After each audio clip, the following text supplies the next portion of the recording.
So I have another interesting project for you. You must be wondering why I managed to get all these interesting projects. Don't forget, we are a huge nursery. On our nearly 8 acres of nursery, we have thousands of trees growing. I produce something and I just put it aside and let it grow. So this is a case in point. I got some young Zelkovas maybe about 15 years ago and put together as a forest, and I just let it grow, but sometimes you're not very pleased with the results, so you just cast it aside and just hope that it will grow and it will become a nice tree in due course. Many of them, of course, are grown as experiments. So last year what I did was, this was growing in the field as a semi-trained group, and I put it on the gravel in our greenhouse here, and look at the roots that have come out from the base. They are such vigorous trees. They're such vigorous trees.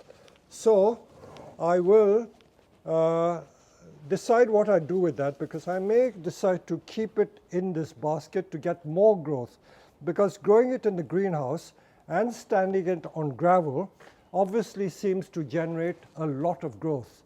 So this was a group of trees that had 2, 4, 6, may have been 7 or 8. So let me see how many are left.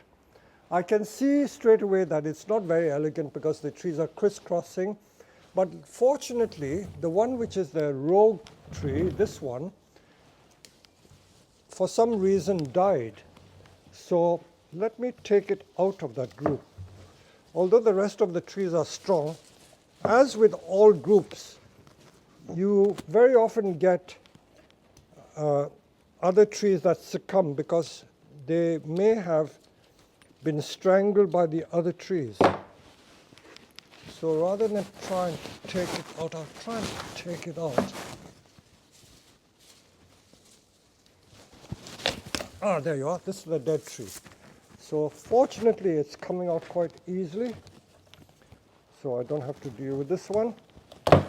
So with forest groups, I've said this before, when you grow trees in a group, you will invariably get strong trees that dominate the rest of the group, and they can strangle the other trees. Now, because I'm trying to create a forest, I'm going to clear the lower portions of the trunk because I want to show the trunk.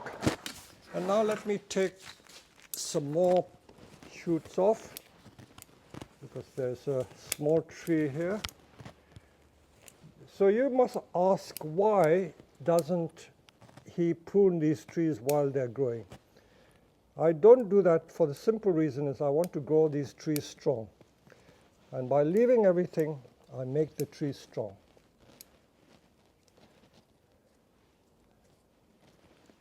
Remember, this is what I have found useful, and it works for me.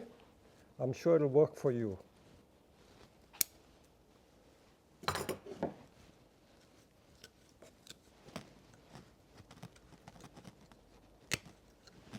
Now these lower branches here, I don't think I need it, because as I said, in a forest the trees grow tall, and it's perfectly natural to get situations like this where you get these limbs growing in this fashion. Let me look at each tree in turn, and I'm going to just concentrate on this one and make this tree look nice.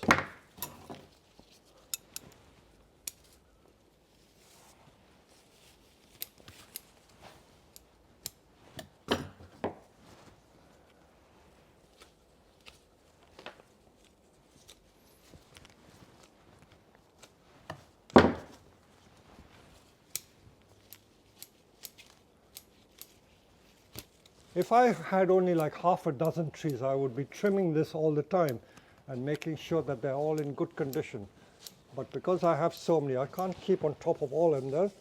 But I keep growing them, and as long as they stay healthy, that's not a problem. It doesn't fuss me in the least. It doesn't fuss me in the least. Don't get too obsessed with a lot of these detailed chores. Remember, when you're doing bonsai, you're doing it to enjoy. Don't let these gatekeepers tell you what you should be doing and should not be doing, and that ruins the pleasure of bonsai. Unfortunately, I've seen a lot of that happening, and that is what spoils the hobby. Okay, so this tree is now complete. It looks nice. Now let's see what we can do with the other trees. Now the other trees, I can see that this tall one here is quite promising, but there's also that one at the back which is also a bit of a problem. I will deal with these in turn.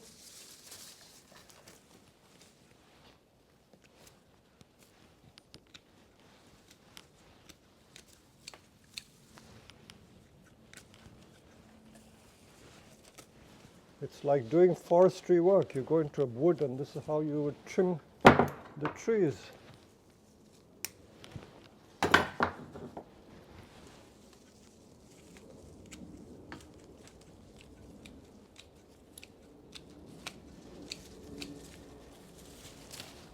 So as I say, don't get upset when you see all that growth. It's making the tree strong, and at the right time, when you feel like it, you can deal with the situation. Nothing is lost.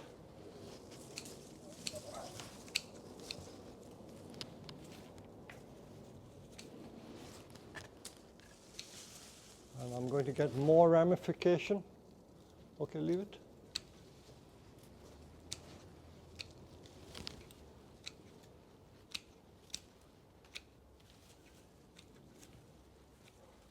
So that is that tree done. Look at the lovely shape of that tree. And then that back one should also be okay.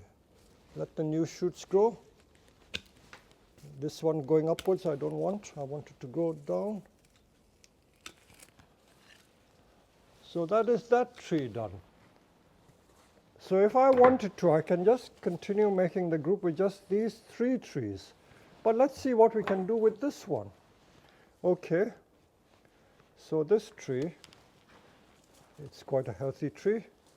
I've got to decide what I make as the new leader, because there's quite a lot of fuss going on there.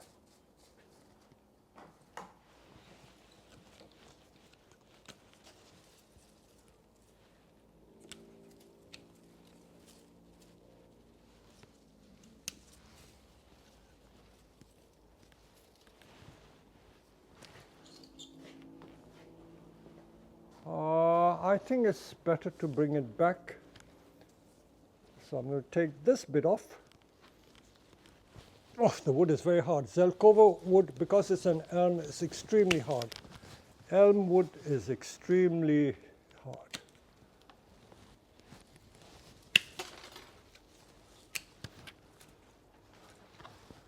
So it's just an exercise in pruning. Just a little bit of pruning, and see what we've got back in here.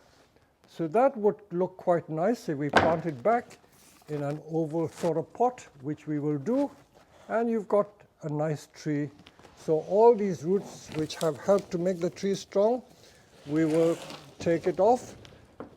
While I'm talking about this, the elms, and Zelkova is an elm, it's Japanese greybark elm. They will all grow from root cuttings. So if I plant these in little flower pots, I will get new plants from that. So there's another tip for you. I'm giving all these tips. I hope you will try it and enjoy it. I don't like keeping secrets. I've had the benefit of trying these things and it works for me. And I like to share these with people. There you go. So can you imagine how many plants I can get from this? So being a growing nursery, we propagate all these ourselves. So can you imagine a lovely little twisty tree like that? Ready-made. So I will plant these just for the heck of it to show you that these things are possible. Now I'll get Josh to put this in an oval pot and I will show you the end result. So we've now repotted this Zelkova group considering what a jungle it was. This is the new configuration of the group. And we've got a small tree there. I can make it even smaller should I wish, but I'll give it a chance to grow. So this tree is looking nice. This tree is going the right way. Let me just see what else I can refine. Probably don't need that one.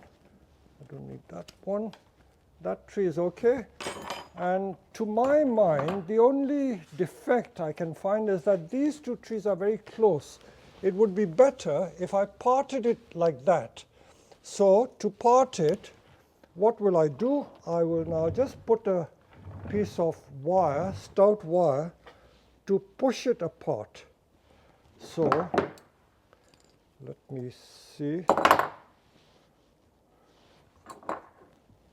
If I put it from low down, it will have more effect.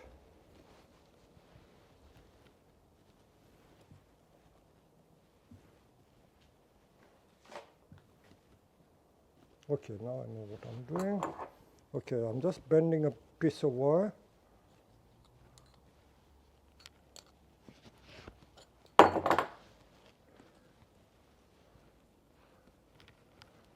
You could devise all sorts of little tricks to do this. What I do is not necessarily the only way. As we say, there are many ways of skinning a cat, if you can use that crude expression, and this is one of them. I can make it more permanent than that, so I'm only showing you the principle.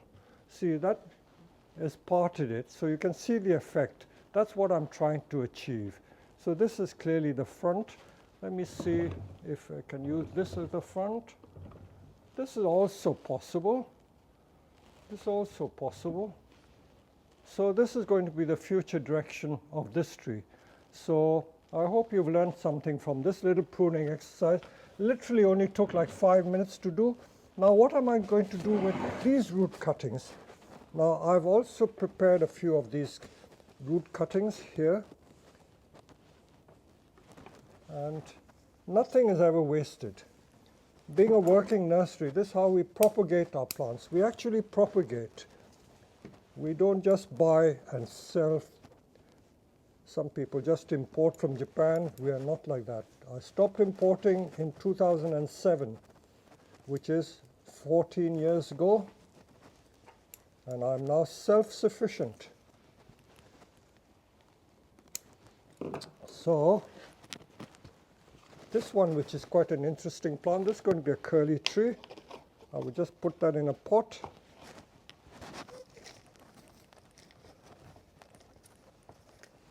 And hopefully in about a month's time, it will be covered in new leaves.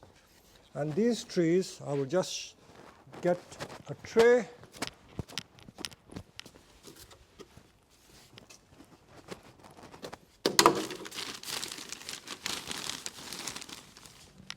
So here we go. These are our large propagating seed trays.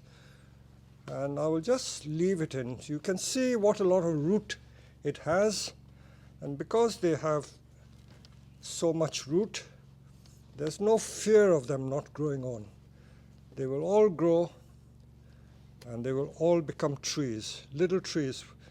And the beauty of this is that they are already about, like, I would say 4 millimeter thick. So I've saved a lot of time rather than sowing from seed. Sowing from seed is also possible. So this is what I do. Put them in seed trays and you get new plants. While I'm talking of Zelkova, I had a few small ones which are from seed. So these, believe it or not, were grown from seed. And because we keep them in small pots, these trees are, I would say, 8 to 10 years old. You may not believe it, but they're all 8 to 10-year-old plants from seed. Zelkovas are very easy to sow from seed. So they're being grown because I want to make them into little broom-style trees. So look at that one. That I'm not going to let grow, so I will keep trimming the top off, and I hope I will get new branching from there. So Zelkova from seed is also easy. but growing from root cuttings is even easier. And especially if you want these trees with these contorted trunks, you've got a ready-made tree just by planting them in there. So I hope you've enjoyed this little exercise. There you go.